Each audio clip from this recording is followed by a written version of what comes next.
we'll start with the why first. There's actually a lot of whys. The main one though is, that's very loud when it's happening over there, so I'm going to have to try to speak up a little bit. For as long as I can remember, I've wanted to do something to make a difference in the world, in particular South Africa.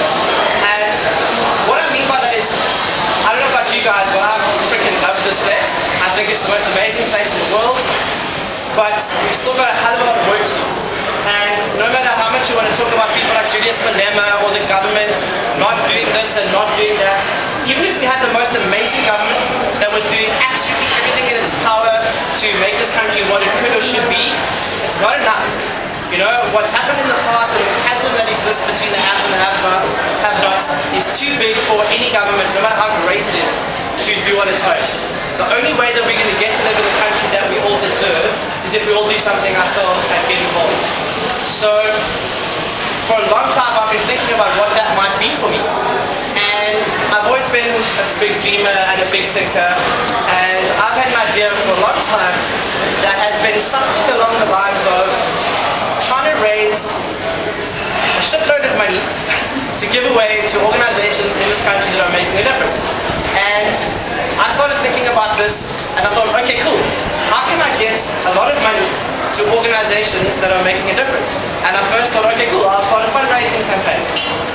And then I started thinking, well, fundraising campaigns have been done and they haven't really changed things, and they're doing what they're doing. Maybe a different approach is required. And maybe I don't actually have a right to tell other people what to do with their money. It's their money. They should be able to do what they want with it. So I thought, well, let me listen to clever people like Gandhi and let me be the change that I want to see in the world. Let me be the example and let me give a lot of money away, and then maybe other people will do the same. So then I was like, okay, cool. I now have to earn a lot of money to give away. And I thought about marketing myself as the guy that's going to give away a lot of money. And I thought about giving away 20%, and I thought about giving away 50%.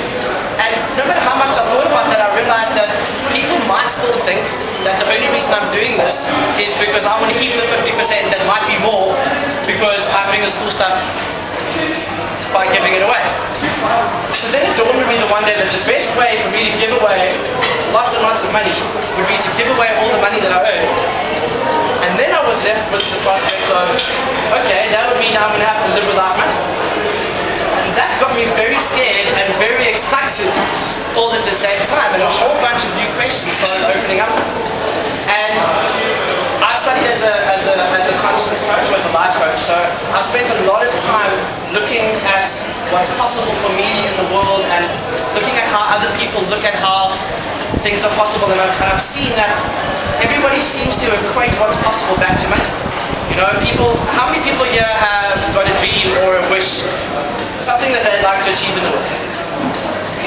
Okay, how many of you are already living that dream? Okay, there's a fair amount of you. Now the rest of you, am I right by assuming that maybe if money wasn't a problem, you'd be doing that thing you always do? Okay?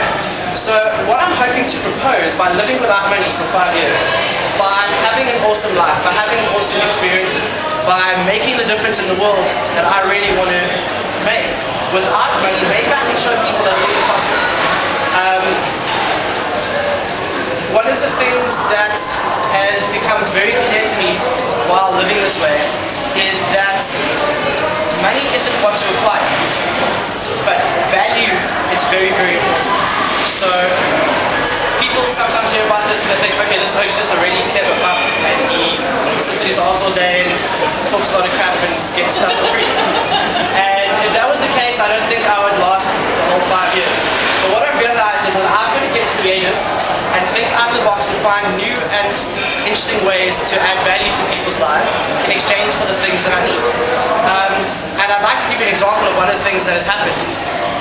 Since this article was printed in the Argus about my story on the 10th of October, a guy called Calvin read about it, and in there I shared that one of my greatest challenges was petrol.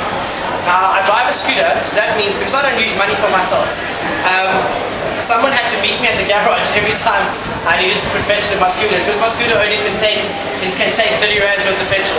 That was a pretty big mission. So like there was more of a mission to get someone to go to the petrol station to give me the petrol than it was actually the 30 rand to do it. So he contacted me, he sent me an SMS, I'll never forget it. He said, "Hi Adin, my name is Calvin. I read about you in the August. I'd like to buy you petrol for the rest of the 5 years in exchange for you coming to tell your story to my students once a month." And I was like, oh God, someone actually wants me to go and talk about what I'm doing to his students. And he saw value in me that I hadn't seen it. And since then, I've been invited by Telana to speak at her launch in Johannesburg.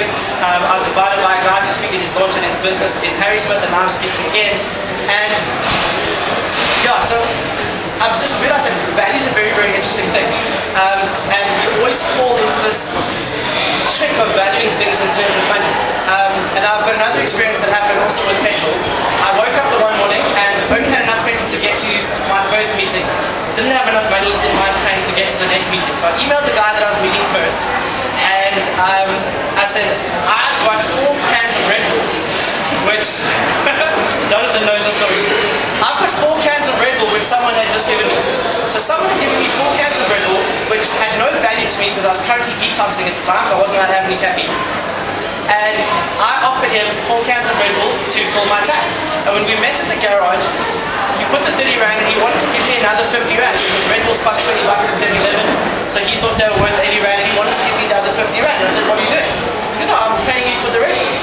So I said, no, you don't understand. Like, you getting 80 rands worth of something that has zero value to me, and I'm getting transport for 3 days. You know what I mean? It was like, I get to go wherever I want for 3 days. It's like so much more valuable than 30 rand or Red Bulls or anything. And it's been such a pleasure living my life this way.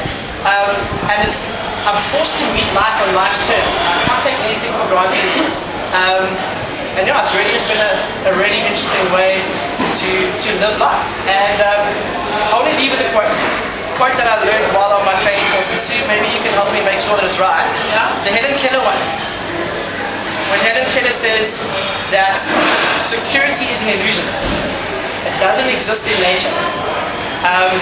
Life is a daring adventure or nothing at all. So I wish you guys all adventure and happiness, and I hope you have a wonderful evening, and thank you very much for listening to me tell my story. Thank you.